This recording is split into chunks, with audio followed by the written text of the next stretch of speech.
as our Commander-in-Chief, our international relations will not be reduced to a business transaction. I also know that our armed forces will not become an instrument of torture, and they will not be engaged in murder or carry out other illegal activities. That was retired Marine Corps General John Allen at the Democratic Convention. He served as commander of U.S. forces in Afghanistan, presidential envoy in the battle against ISIS. As you can see, he's endorsed Hillary Clinton. He joins us now. General Allen, thank you for joining us this morning. You heard Mr. Trump there called you a failed general. The war in ISIS got worse under your leadership. Your response? Well, George, he has no credibility to criticize me or my record or anything that I have done. If he'd spent a minute in the deserts of Afghanistan or in the deserts of Iraq, I might listen to what he has to say. He's got no credibility. In that regard, there has been progress with respect to the war against ISIS. We knew it was going to be a tough fight, but I don't have to justify myself to him. What we do have to do, George, is listen to what he's been saying about our military. He's called it a disaster. He says our military can't win anymore. That's a direct insult to every single man and woman who's wearing the uniform today.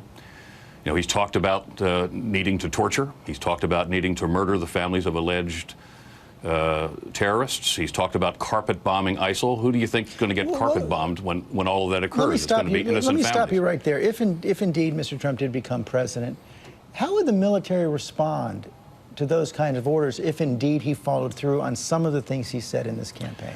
That's a great question, George, and I think we would be facing a civil-military crisis, the like of which we've not seen in this country before. You know, from the moment that those of us who are commissioned, and of course all of our enlisted troops as well, assume the mantle of our responsibility in uniform when we swear an oath to support and defend the Constitution, which is a document and a set of principles, and it supports the rule of law. One of those is to ensure that we do not obey illegal orders. It's an inherent responsibility in who we are. And so what we need to do is ensure that we don't create an environment that puts us on a track conceivably where the United States military finds itself in a civil military crisis with a commander-in-chief who would have us do illegal things. Now, my hope would be that the conversation would occur quietly in the Oval Office or somewhere else to advise him not to continue along this track. But, George, that's a major issue that we're facing here, the potential for a civil military crisis where the military could be ordered to conduct illegal activities. You also heard Mr. Trump say that if he were president, our relationship with Russia would be better, and that would help us in the fight against ISIS. Well, the Russians haven't helped us at all in the fight against ISIS. When you total up the numbers of sorties that have been going into Syria, aircraft attacks, if you will, going into Syria, when the Russians said they were coming to assist, we got a very small number of Russian sorties. And frankly, they're not dropping precision munitions the way we do. They drop dumb bombs. They drop cluster munitions, which have created huge numbers of civilian casualties. And so when we talk about carpet bombing ISIL, that's what it looks like, creating huge numbers of civilian casualties, which increases the numbers of refugees flowing out of the region, which increases the misery of the Syrian people. Russians haven't helped us. I guess Mr. Trump wouldn't disagree with that. What he's saying is that they would if he were president because we'd have a better relationship with Russia. Well, we'll see. The Russians' self-interests are paramount, and we'll see whether those relations would improve under a Trump presidency. You know, I was wondering what your reaction was when you were speaking at that convention. We just showed a bite of you at the convention speaking. You had some cheers. There are also a lot of boos from that crowd, from many in the crowd saying no more war, no more war. Does it trouble you at all that it appears that the Democratic Party is very divided over these issues?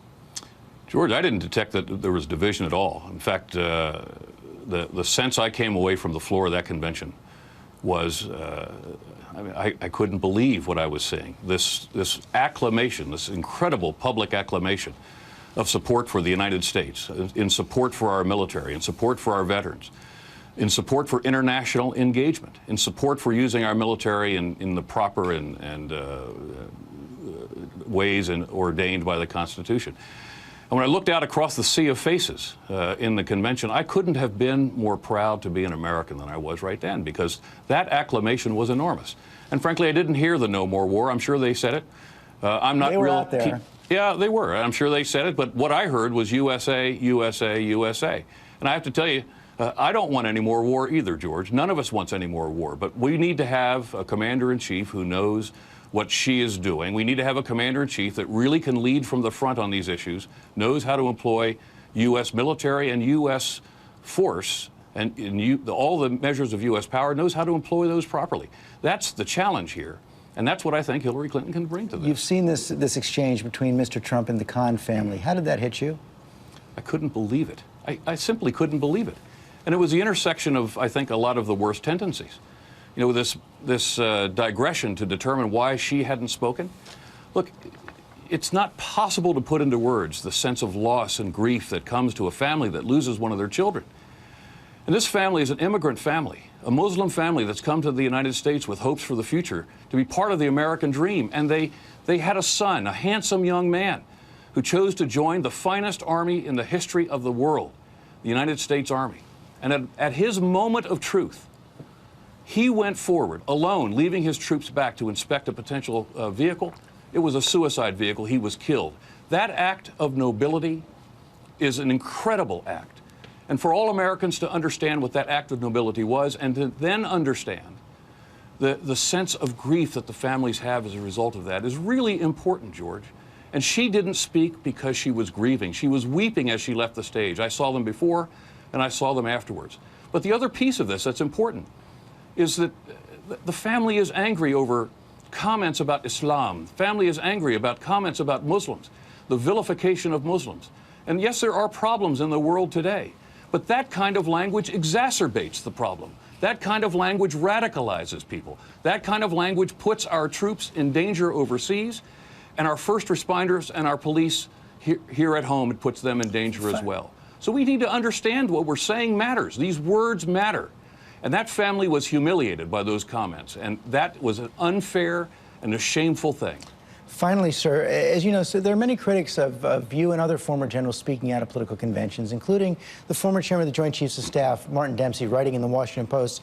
He said as generals, and he was speaking about General Flynn as well, who spoke at the Republican convention, as generals, they have an obligation to uphold our apolitical traditions.